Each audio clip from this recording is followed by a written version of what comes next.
Hey guys, a section of violence here. Oh my jeez. We got Contender Series again. Let's go through it. It's the final card of the year. I'll miss it to be honest, but we're running out of prospects, so let's get into it. We got Davey Bittencourt versus Lucas Roca. Roca. He made weight. This fight is now at 135. These guys are 125ers. Bittencourt is noticeably bigger, so the size does worry me.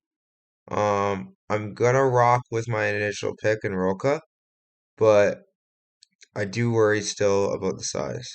The reason why is because Roca is he's better at scrambles. He's, in my opinion, he's harder to hold down. He's very dangerous on the feet. I like Roca here. If you're not a good wrestler, I would not gonna really take Betancourt is okay. He's strong, but I think he might guess, and I'm gonna go with Roca here. But it's an interesting fight for sure. It's a very good fight. This whole card is a pretty even card, so but we'll get into each fight. Moving on, we have Isakov versus Markel Medeiros. Medeiros, I have winning this fight quite easily. Just joking. I think this is a good fight. I like Isakov.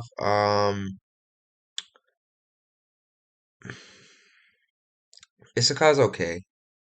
Um, he he does some things very well. Um, but anything I have PTSD from last week, okay? He's beating guys who aren't that great other than his last two. He has a win in Brave, which is two wins in Brave, which are good. Um,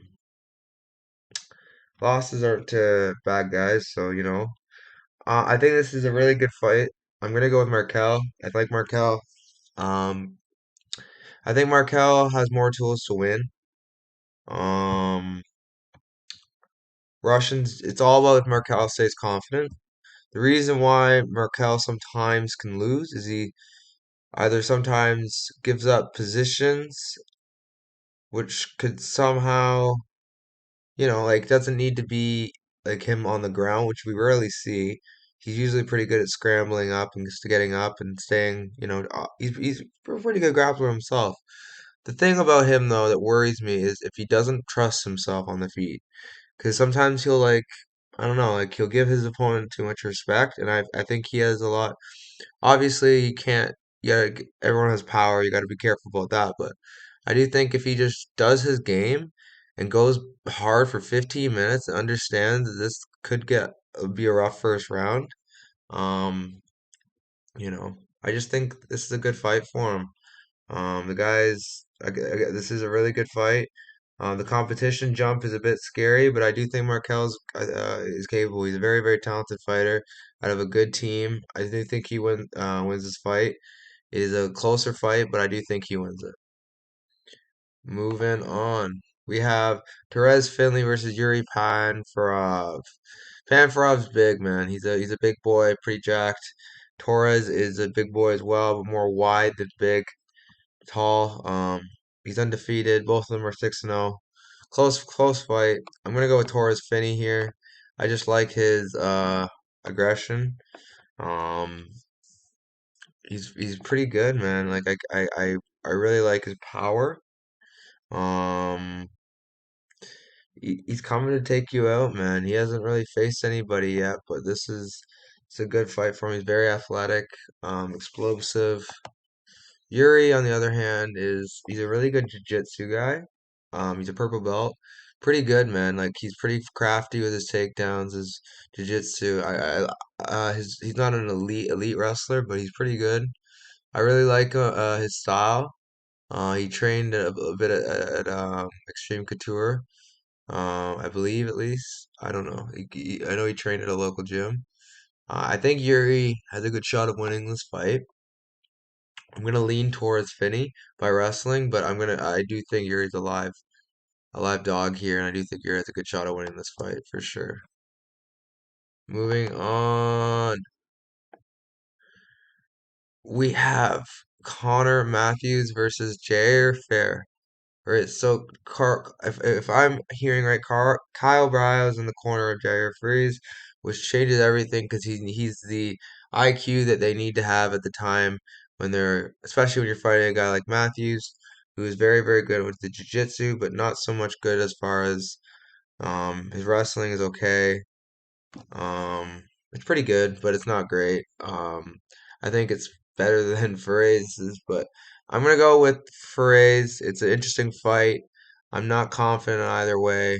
I do think Faraiz has a little more talent, but it's weird. It's a weird fight. It's definitely striker versus grappler here. Faraiz is a confident grappler. He's not terrible at all, but I do think the better grappling goes to Matthews. He trains with good guys over in Vegas. The controller. I do think Matthews has a lot of potential. Um, is he at the New England cartel too? Like he's definitely a solid fighter, very tough. I'm gonna go with Jair Farias, but I would not be shocked to see a Connor Matthews win here. Moving on, we have Rickson Zenedine. Um, Interesting fight. Rickson Zenedine is a gamer. He is a experienced fighter. He is very dangerous on the feet. He has some jiu-jitsu as well. Wrestling isn't amazing. Most jiu-jitsu guys aren't. Most Brazilians don't have the amazing wrestling, but they are very, very talented fighters, both of them. I almost want to take the experience, but I can't. I got some good value on Lima, and I got some good value on Zindim, so I'm just gonna relax and just enjoy the show here. But this is definitely gonna be a fun fight. I think Lima is a very, very dangerous fighter. I think he can pound out Hickson quite easily if he gets him down, but you never know. Hickson's experience could come out and translate really well. But I'm gonna go with Lima here. I think Lima, his ground is just a little better, and I just think Zindi, but it's a close fight. Don't take this and run with it. I just think Lima's a little bit better, but you never know. This is a close fight. And the weigh-ins were sick too. Moving on, we have Raymond Tavares versus Cortavius Ramios. Probably my most confident pick of the card. We got Cortavius Ramios.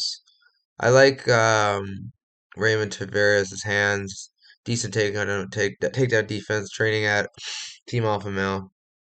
But the thing about Raymond is he doesn't beat anyone good, and anytime he backs up, it's almost game over every time.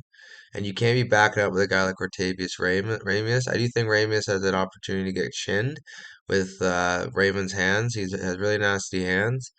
But the thing is, I do think Octavius Ramius is a little bit more well-rounded than most of the guys on the card here. Buckley speaks highly of him. A lot of the guys speak highly of him. He has a pretty nasty KO on the regional scene. As far as his wrestling, he's pretty good there as well. He's pretty well-rounded. I do think he wins this fight by first or second round TKO. But it's definitely an interesting fight for sure. I'm very interested to see how he deals with the boxing of Raymond. But yeah, guys, I heard gave you guys my number one pick, him. If I can give you a number two, it would be I would have to say Roca. Number three would have to be um I'd say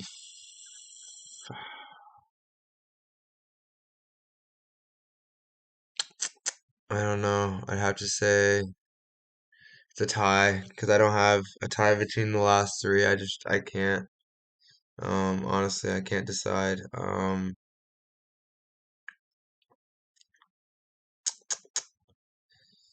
Yeah, it's the last four. I mean, it's a tie between all four of them. Um, yeah. My least confident pick would have to be Ferrez versus Matthews. That one's for some reason really tripping me out, but never know. It could be the most easy one on the card. Matthews isn't amazing, but I do think Ferrez gets it done. And yeah, interesting fight. All right, guys, like, subscribe. You know the drill. I'll catch you next time.